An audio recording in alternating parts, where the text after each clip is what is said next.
And finally, new rule, if you get up every day and try to make Donald Trump's ludicrous and dangerous pronouncements sound normal and sane, you are an enabler. 20 years from now, when your kids ask you over a glass of Soylent Green, what did you do during the Trump years, Daddy?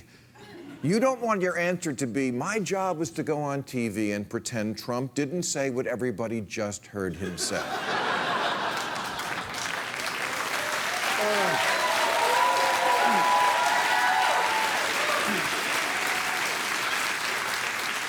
That is an enabler, and that word is not a compliment. We've heard it a lot with celebrities. Elvis had his Memphis Mafia. Michael Jackson had a doctor who never said, gee, Mike, your nose just fell off again. Maybe cut back on the plastic surgery. Bill Cosby could not have pulled off 40 years of, let's call it extreme dating without various underlings who funneled women his way and paid them off, to say nothing of the guy who supplied the horse tranquilizers and never once said, wow, Bill, that is one nervous horse you have there.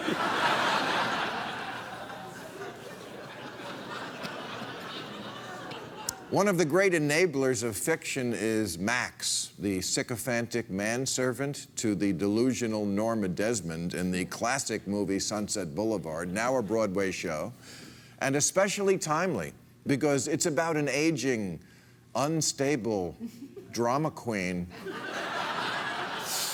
who is able to maintain a fantasy world because even though Norma Desmond is pure, around-the-bend, batshit nuts, like I say, timely,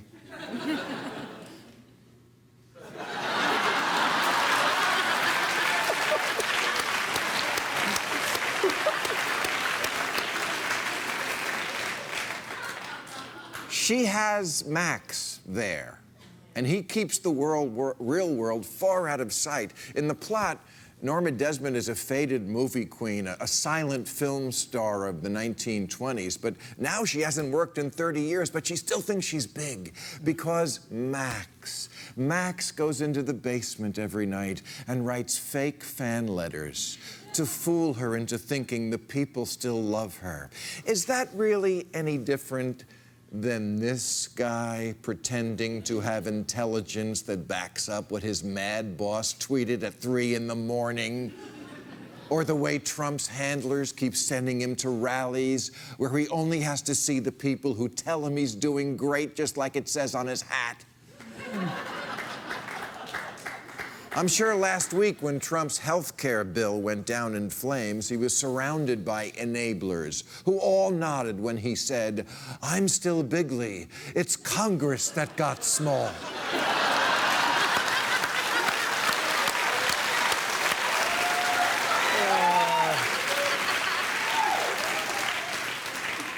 Trump has nothing but Maxes around him. Did you know that Devin Nunes once defended Trump by saying, I think a lot of things he says, you guys sometimes take literally.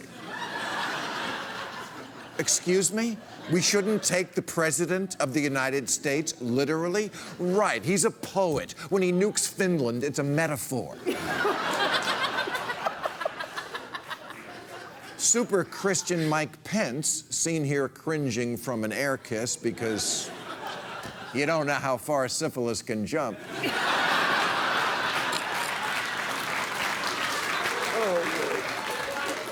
Mike Pence conveniently forgot the famous line from the Bible, thou shalt not grabbeth thy pussy.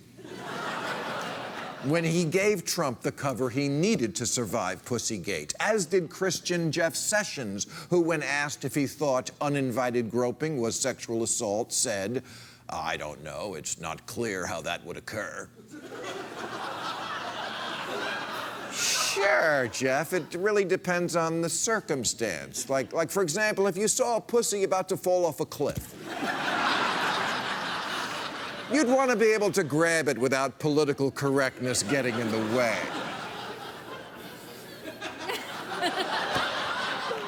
Enablers Sean Spicer and Kellyanne Conway are the West Wing's flowers in the attic.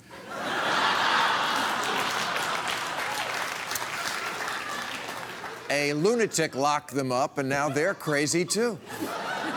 This was the largest audience to ever witness an inauguration, period, both in person and around the globe.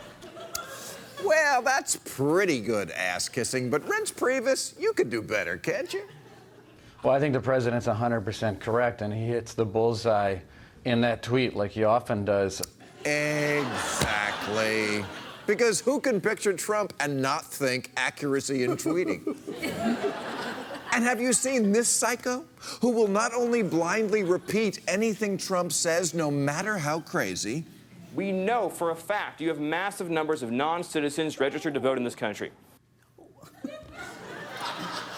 But is such an ass licker, he licks the ass of people who lick Trump's ass. I do want to say that Sean Spicer, as always, is 100% correct, and that what he said is true and important, and I agree with it.